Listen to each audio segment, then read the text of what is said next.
Alors ici, c'est d'autres croyances. Par exemple, quand vous avez des milliards de gens qui se disent ah, on est trop sur Terre, l'humanité, en plus on est un parasite, on ne mérite pas de vivre, on est horrible, on est en train de bouffer cette planète, voilà. Bah, quand vous avez ce genre de croyances collectives, c'est un peu, vous voyez ce que c'est, un effet nocebo. L'effet nocebo, c'est donc comme je disais, l'être humain, c'est le pont entre le monde immatériel et matériel, le monde des idées, le monde des concepts et le monde de la matière. Et on sait le faire en fabriquant des outils, on sait le faire en superposant des idées sur notre propre corps. Donc par exemple, les gens qui ont des mauvaises croyances par rapport à leur corps, par exemple, qui disent ils ont quelque chose, ils se cassent la jambe ou quoi, ils vont dire jamais je vais guérir, c'est fini, je ne pourrai plus jamais marcher, je ne pourrai plus jamais courir.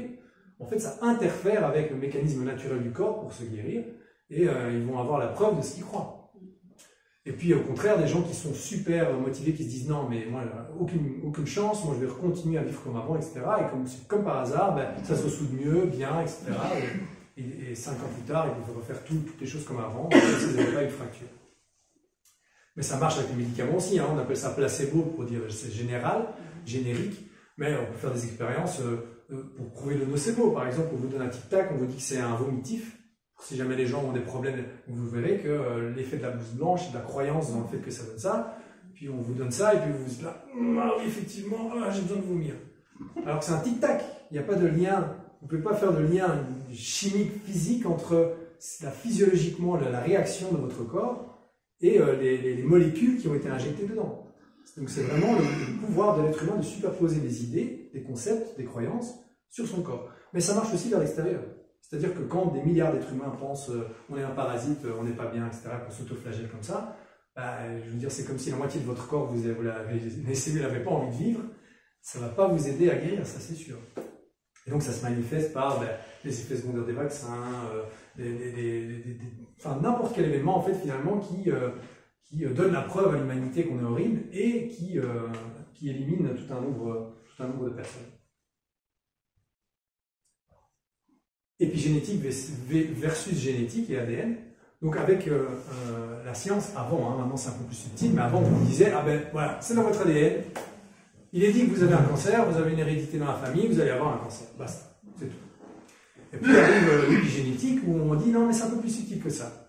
Les gènes, c'est juste un énorme amas de ressources biologiques dans lesquelles vous pouvez puiser, et vous puisez dedans en fonction de vos décisions, votre environnement, vos actions, etc. Donc vous pouvez déclencher, entre guillemets, un cancer en entretenant certaines pensées, en entretenant une certaine habitude alimentaire, en étant exposé à certains environnements, ou pas. Et là, ben, c'est un peu la même chose. Aujourd'hui, c'est pas de dire c'est fataliste, genre l'humanité se dirige vers ça, et c'est comme ça qu'on va vivre nos transitions, et c'est comme ça, et puis c'est pas autrement. En fait, dans toutes les expériences qu'ont vécu l'humanité, mais il y a un peu de tout, hein. Il y a des accouchements par césarienne, il y a des bébés mort-nés, il y a des bébés, l'accouchement est difficile, ça prend 10 heures, il y en a qui sortent comme ça, ploups, et voilà. Et puis même, la façon de partir de chez ses parents, c'est aussi tellement divers. Et donc on a ça comme ressources dans lesquelles on peut puiser. Et après, il n'en tient qu'à nous de se dire, ben, dans quoi est-ce qu'on va les puiser pour vivre cette transition de la meilleure façon, de la façon la plus saine, sereine qui soit.